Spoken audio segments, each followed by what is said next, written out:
এই যে দেখতে পারতেছেন মানুষজন গর্তে না পড়ার কারণে। আসসালামু আলাইকুম রহমতুল্লাহ। হ্যালো এভরিওয়ান, আপনারা সকলেই কেমন আছেন? প্রতিদিনের মতো আজকে আমি আমার মাদ্রাসায় যাইতেছিলাম। হঠাৎ করে দেখি আমাদের বাওয়াইতারা বাজারে নতুন একটি দোকান হচ্ছে।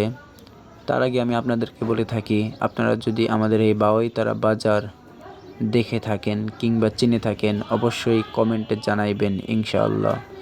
আশা করি ভিডিওটি শেষ পর্যন্ত দেখবেন, সঙ্গে থাকুন।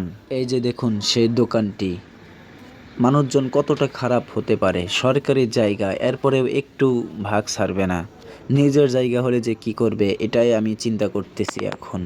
এই যে দেখতে পারতেছেন মানুষজন গর্তে না পড়ার কারণে যে ব্রিজের সাইডে রডগুলি দেয়, সেই রডগুলি তারা কি করছে দোকানের একদম মাঝ বরাবর রেখে দিয়েছে। দেখেন একদম দোকানের এরিয়ার ভিতরে, অর্থাৎ মাঝে, দোকানের মাঝ স্থানে রেখে দিয়েছে। আসলে এরা যে কবে মানুষ হবে এটা আমি ভাষায় প্রকাশ করতে পারতেছি না। এটা বাঙালির দ্বারাই সম্ভব। আর আমি যে ভিডিওটা করছি এটা কি আমি কাজটা ঠিক করছি না ভুল করছি এটা আপনারা অবশ্যই কমেন্টে জানাইবেন। আমার কাছে বিষয়টা খুব খারাপ লাগছে। আপনাদের মতামতটি অবশ্যই কমেন্টে জানাইবেন ইনশাআল্লাহ।